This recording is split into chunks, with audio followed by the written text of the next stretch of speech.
Today we are discuss about very important topic. आज जो topic पढ़ेंगे हम लोग वो टॉपिक है order of reaction. Previous class में भी मैंने डिस्कस किया था कि ऑर्डर ऑफ रिएक्शन क्या होता है, what is order of reaction. तो मैंने कहा था कि according to rate law equation concentration के ऊपर जो पावर होता है ना, कंसंट्रेशन ऑफ रिएक्टेंट के ऊपर जो पावर होता है उसके सम को हम लोग बोलते हैं order of reaction. Order of reaction को ऐसे डिफाइन करते हैं हम लोग, according to order of reaction को डिफाइन ऐसे करेंगे, order of reaction is defined as it is the sum of power of concentration of reactant according to rate law equation is called order of reaction। order of reaction क्या होता है? Power जो होता है concentration of reactant के ऊपर according to rate law equation, उसके सम को हम लोग बोलते हैं order of reaction। order of reaction experimental value होता है, order of reaction whole number होता है, जीरो भी होता है, फ्रैक्शन में भी होता है, निगेटिव भी होता है, पॉजिटिव भी होता है। ऑर्डर ऑफ रिएक्शन टेम्परेचर और प्रेशर पे डिपेंड करता है ऑर्डर ऑफ रिएक्शन। तो ये सारी बातें हैं रिगार्डिंग ऑर्डर ऑफ रिएक्शन। इसके आगे हम लोग पढ़ेंगे integrated rate law for order of reaction. Integrated rate law निकालेंगे हम लोग, किसके लिए? ऑर्डर ऑफ रिएक्शन के लिए। There are two types of rate law, that is differentiated rate law and integrated rate law. If rate of reaction depend upon concentration is called differentiated rate law and concentration depend upon time is called integrated rate law. Order of reaction का integrated rate law बहुत important है, सारा numericals इसी concept पे आएगा। तो कितना type का रेट लॉ होता है? दो टाइप का, एक होता है तुम्हारा डिफरेंशिएटेड रेट लॉ और एक होता है तुम्हारा integrated rate law. If rate of reaction depend upon concentration, अगर रेट ऑफ रिएक्शन कंसंट्रेशन पे डिपेंड कर रहा है तो आप बोलोगे differentiated rate law. But rate of concentration depend upon time, लेकिन कंसंट्रेशन अगर टाइम पे डिपेंड कर रहा है तो आप बोलते हो integrated rate law. There are two types of rate law. तो सबसे पहले तो हम आपको ये बताएंगे कि ऑर्डर ऑफ रिएक्शन कैसे पहचानोगे आप। जैसे आपके पास है ये ऑर्डर ऑफ रिएक्शन है, order of reaction previous class में भी मैंने डिस्कस किया था आप लोग के साथ। ऑर्डर ऑफ रिएक्शन, ये देखो, जैसे ही आपके पास एक रिएक्शन आपने कंसीडर किया है, लेट आ रिएक्शन आपने लिया है रिएक्टेंट से, ये रिएक्टेंट है, प्रोडक्ट बन रहा है। रेट लॉ एक्सप्रेशन जब लिखोगे R equal to K active mass of A, यहां पे जीरो लिखा हुआ है, R equal to K active mass of A, R equal to K active mass of A का power 2, R equal to K active mass of A का power 1/2। मैं पूछूंगा आपसे इसका ऑर्डर ऑफ रिएक्शन क्या होगा, बताओ? जीरो। इसका ऑर्डर ऑफ रिएक्शन क्या होगा? 1। इसका ऑर्डर ऑफ रिएक्शन क्या होगा? 2। इसका ऑर्डर ऑफ रिएक्शन क्या होगा? 1/2। फ्रैक्शन में आएगा। मैंने कहा था कि ऑर्डर ऑफ रिएक्शन 0 भी होता है, ऑर्डर ऑफ रिएक्शन 1 भी होता है, ऑर्डर ऑफ रिएक्शन 2 भी होता है, ऑर्डर ऑफ रिएक्शन फ्रैक्शन में भी होता है।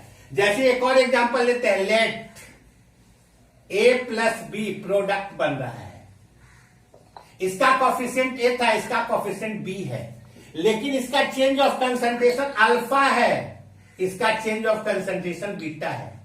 रेट लॉ जब लिखोगे R equal to K active mass of A का पावर अल्फा, बी का पावर कितना है? बीटा। ऑर्डर ऑफ रिएक्शन क्या होगा? इसका order of reaction alpha plus beta. Good, alpha plus beta. तो सबसे पहले तो मैं एक क्लियर किया, ऑर्डर ऑफ रिएक्शन किसको बोलोगे आप?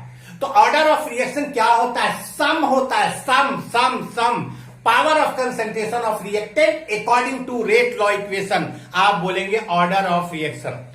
तो आगे जो टॉपिक बढ़ रहा है बहुत इंपॉर्टेंट टॉपिक है इंटीग्रेटेड रेट लॉ।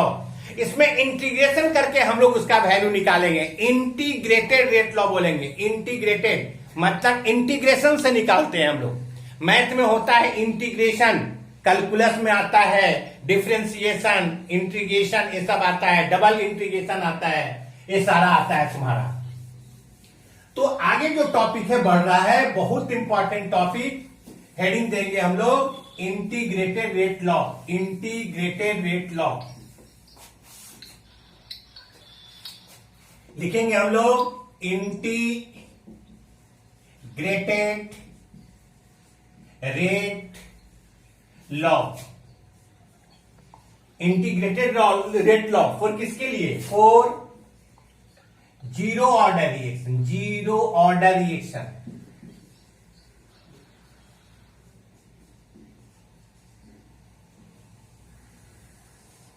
अभी आप लोग को हम बताए थे कि there are two types of rate law. कितना टाइप का रेट लॉ होता है? There are two types of rate law. There are two types of rate law, that is differentiated rate law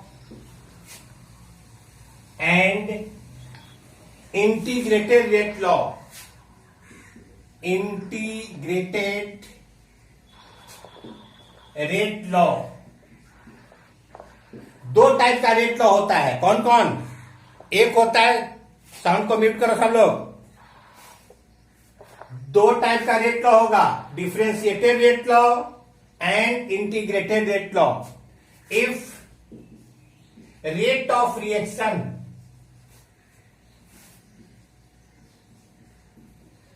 depend upon concentration is called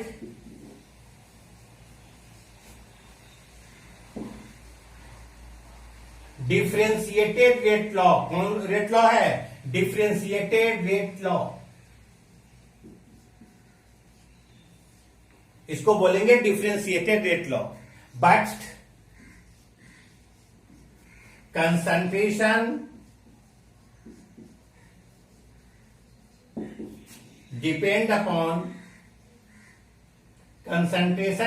upon time is called integrated rate law।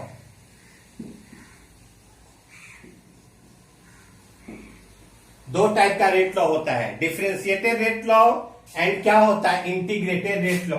जैसे late example ले रहे हैं, ए से product बन रहा है तो आप लिखते हो R इक्वल टू के, ऐसे लिखते हो R equal to minus DA by DT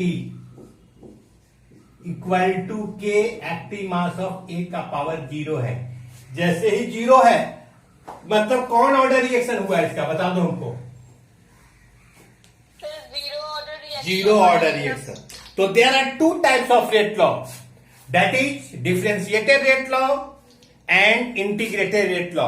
rate of reaction अगर डिपेंड कर रहा है कंसंट्रेशन पे तो आप डिफरेंशिएटेड रेट लॉ बोलोगे, और कंसंट्रेशन अगर टाइम पे डिपेंड कर रहा है तो आप बोलोगे integrated rate law.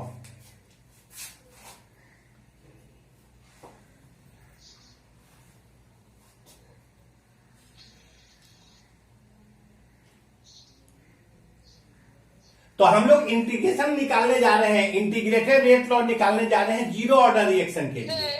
Yes sir, rate law second line में क्या लिखा हुआ? बहुत चमक रहा है। There are two types of rate law, that is differentiated rate law and integrated rate law. If rate of reaction depend upon concentration is called differentiated rate law, but concentration depend upon time is called integrated rate law.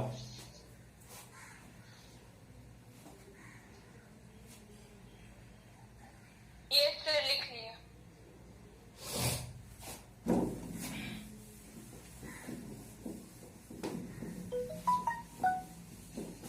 बहुत important बताने जा रहे हैं, ध्यान दो। Zero order के लिए integrated rate निकालने जा रहे हैं, integrated rate law for zero order reaction. देखो, जैसे आपने कंसीडर किया है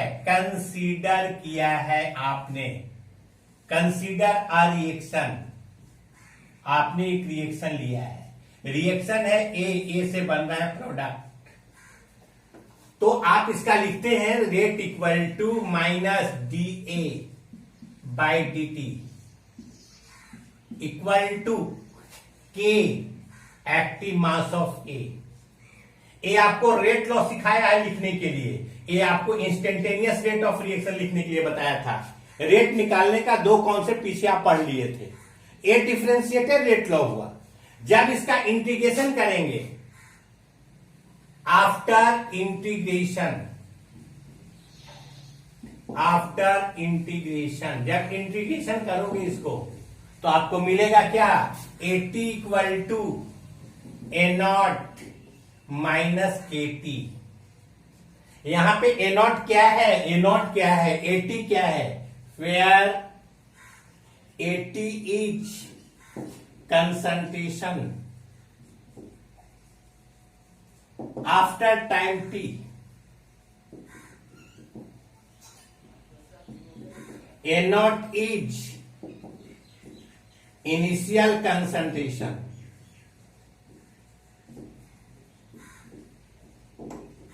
के इज रेट कांस्टेंट, के तुम्हारा है rate constant, T is time, और टी क्या है तुम्हारा, टाइम है, टी इज टाइम, टी तुम्हारा टाइम है, टी तुम्हारा टाइम है।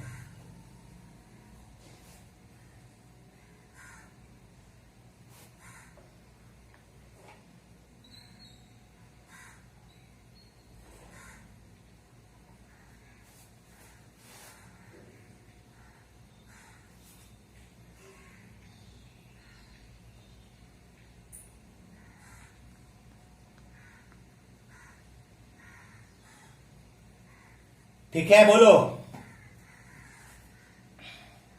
Yes sir. तो देखो के टी इक्वल टू क्या हो जाएगा तुम्हारा, K T equal to A not minus A T, तो के इक्वल टू क्या होगा तुम्हारा, A not minus A T by T, और के निकालना होगा रेट कांस्टेंट जीरो ऑर्डर के लिए, तो ऐसे निकालोगे। और अगर टी निकालना होगा टी, तो क्या लिखोगे, A not minus A T by के।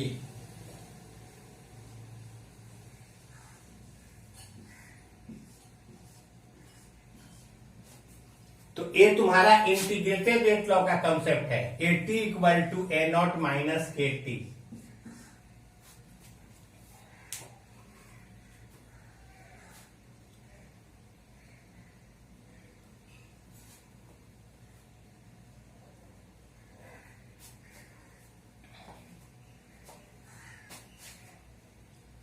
हो गया, बोलो। Yes sir.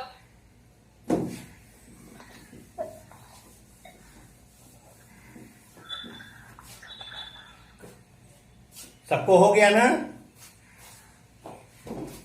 देखो यहां पे आगे,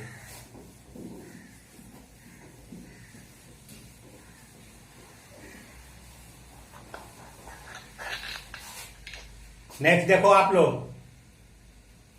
अब हम लोग अगर फुल टाइम निकालना है तब तो ऐसे निकाल लेंगे, के निकालना है आप निकाल लीजिएगा रेट कांस्टेंट, टाइम निकालना है निकाल लीजिएगा।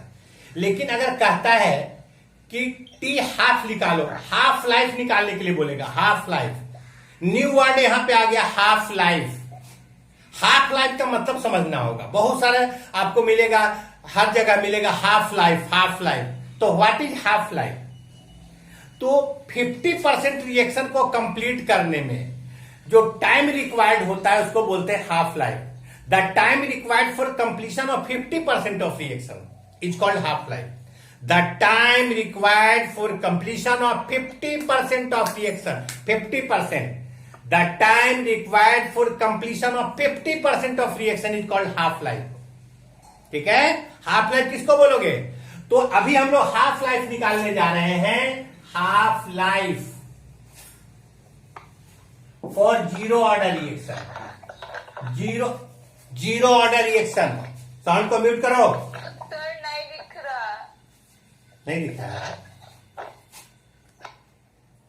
Half life for zero order reaction,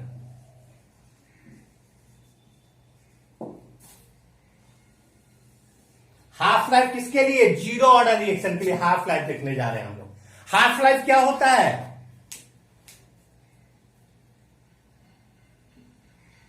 sir ये 50% रिएक्शन करता है। 50% रिएक्शन को कंप्लीट करने में जो टाइम लगता है उसको कहते हैं क्या? Half life. जैसे आपको है ना 100 मीटर का डिस्टेंस आपको कंप्लीट करना है, 100 मीटर का, तो आप क्या करेंगे? अगर 10 मीटर कंप्लीट करेंगे तो 10% बोलेंगे, 50 कंप्लीट करेंगे, हाफ कंप्लीट करेंगे तो 50% बोलेंगे, है ना? तो सिमिलरली देखो, अगर कोई भी केमिकल रिएक्शन को 50% कंप्लीट करने में जो टाइम लगता है, the time required for completion of 50% of reaction is called half life. The time required for completion of 50% of reaction is called half life। अभी बताए थे, T के लिए बताए थे, कंप्लीट रिएक्शन में क्या टाइम लगता था वो बता चुके हैं तुम लोग को। क्या बताए थे? A0 minus AT/K। ये आपको कंप्लीट रिएक्शन में जो टाइम लगता है इसके लिए। लेकिन आपको क्या भी निकालना है? टी हाफ निकालना है। कैसे निकालेंगे टी हाफ? टी हाफ क्या होता है? Half life. क्या होता है? Half life. बोलते हैं हम लोग the time required, the time required for completion of 50% of reaction, 50% of reaction is called half life।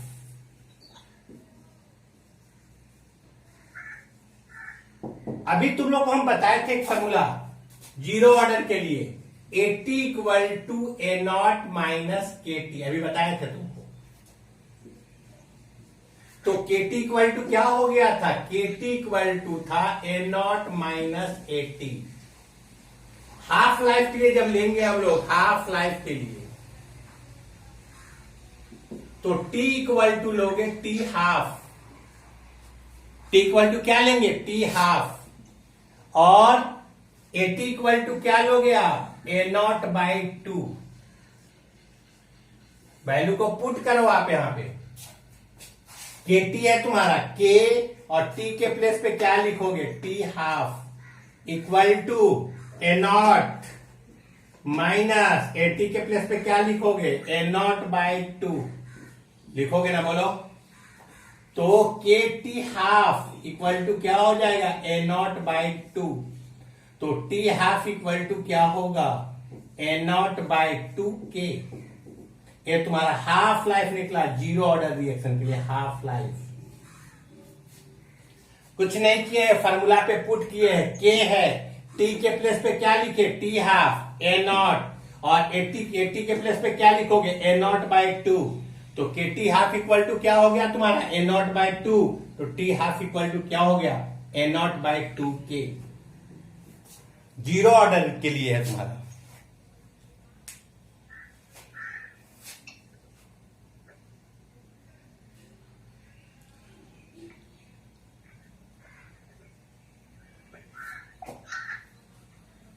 Sir हो गया। कंप्लीटेड सबको? Yes sir. Okay okay okay baby. क्या बेटा? सर बोलो। T1/2। T हाफ लिखा हुआ है, T half equal to A0/2K। हाँ 2K, 2K, 2K। Okay sir. देखो यहां पे फिर से लिख रहे हैं, अगर कंप्लीट टाइम के लिए निकालना होगा, कंप्लीट टाइम। तो तुम लिखोगे A0 माइनस 80/K।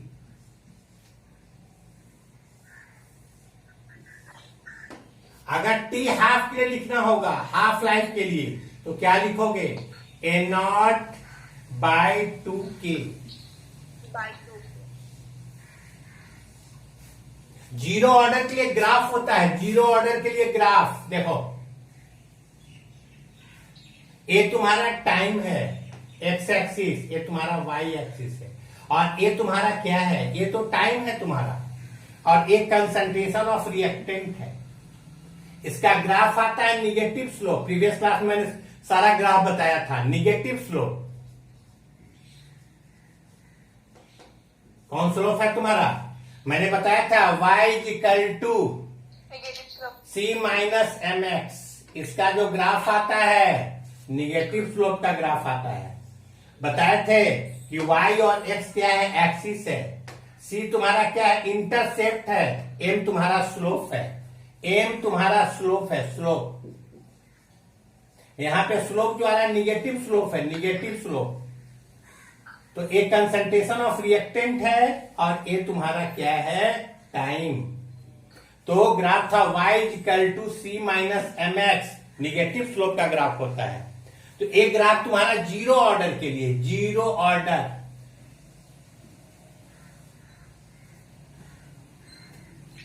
एग्जाम में कैसे क्वेश्चन पूछेगा, ध्यान दो, कैसे पूछा जाएगा एग्जाम में, ध्यान दो यहां पे।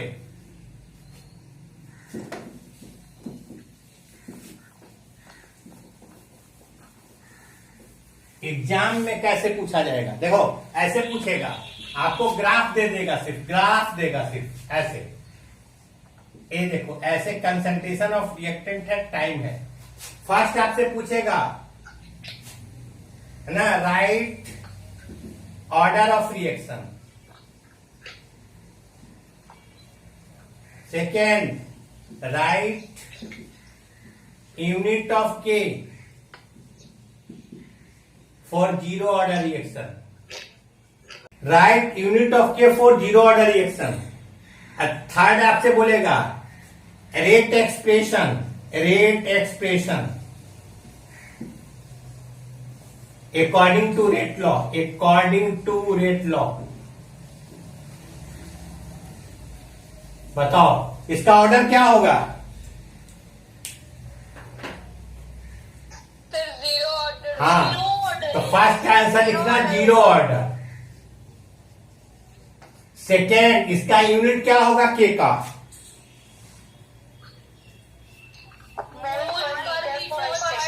मोल, गुड गुड गुड गर्ल, मोल पर लीटर पर सेकेंड। और 20%। हमने कहा कि 20% रिएक्शन कंप्लीट हो रहा है 10 मिनट में। इनिशियल मोल कितना होगा? कितना आपने लिया है? तो आपने लिया है 100। जैसे ही परसेंट की बात हो रही है 100% आपने लिया है, 100 लिया है, 100। और कितना कंप्लीट हो रहा है बोलो? तो A माइनस अल्फा क्या हो जाएगा? 100 माइनस 20 कितना हो गया? 80। बहुत सारा प्रॉब्लम में मिलेगा। 30% कंप्लीट हो रहा है, 15% कंप्लीट हो रहा है, 10% कंप्लीट हो रहा है। तो आपको देख के समझना होगा इनिशियल आपने कितना लिया है, इनिशियल आपने कितना लिया है? 100 लिया है नहीं, और जितना परसेंट कंप्लीट होगा A माइनस अल्फा होगा। तो इनिशियल कंसंट्रेशन आपका होगा A और कंसंट्रेशन आपका time T equal to A minus alpha. तो फॉर्मूला यहां पे आ जाएगा तुम्हारा K equal to 2.303/T log A by A minus alpha. अगर प्रॉब्लम में वैल्यू जो है मोल में दिया हुआ है तो कंसंट्रेशन का फॉर्मूला आप नहीं लोगे, क्या लिखोगे? A by A minus alpha. A क्या है तुम्हारा? A क्या है? 100। और A माइनस अल्फा क्या है? 100 माइनस 20। बुक में एक प्रॉब्लम दिया है, वो कहता है कि रिएक्शन कंप्लीटेड, इनिशियल मोल का 1/16 कंप्लीट हो रहा है। इनिशियल मोल का कंप्लीट हो रहा है 1/16। तो अगर इनिशियल मोल आप ले लेते हैं A, और उसका कंप्लीट हो रहा है 1/16, तो क्या लोगे? एक इनिशियल मोल तो मान लो, सपोज करो इनिशियल मोल हम लोग 100 मान लिए, इनिशियल मोल हम लोग कितना मान लिए? 100 मान लिए। 100 तो a माइनस अल्फा क्या हो जाएगा बता दो? 100 माइनस होगा ना, बोलो। 100। हाँ तो Yes, sir. हाँ, इनिशियल मोल का कंप्लीट हो रहा है इतना, तो हम लोग निकाल लेंगे। जैसे ही परसेंट में दिया रहेगा आप निकाल लीजिएगा, निकाल लीजिएगा कि नहीं, बोलिए। Yes, sir. तो ये देखिए मोल के टर्म में जब रहेगा तो लिखेंगे k equal to 2.303/t log a/a minus alpha. आज बहुत सारा न्यूमेरिकल्स भेजेंगे तुम लोग को ये कॉन्सेप्ट पे, एक कॉन्सेप्ट पे बहुत सारा न्यूमेरिकल्स भेजेंगे तुम लोग को, बहुत सारा न्यूमेरिकल्स। ठीक है बेटा, Okay, sir. थैंक यू बेटा, thank you so much, Thank you, sir. Thank you so much. Yes, sir. लिख लो लिख लो।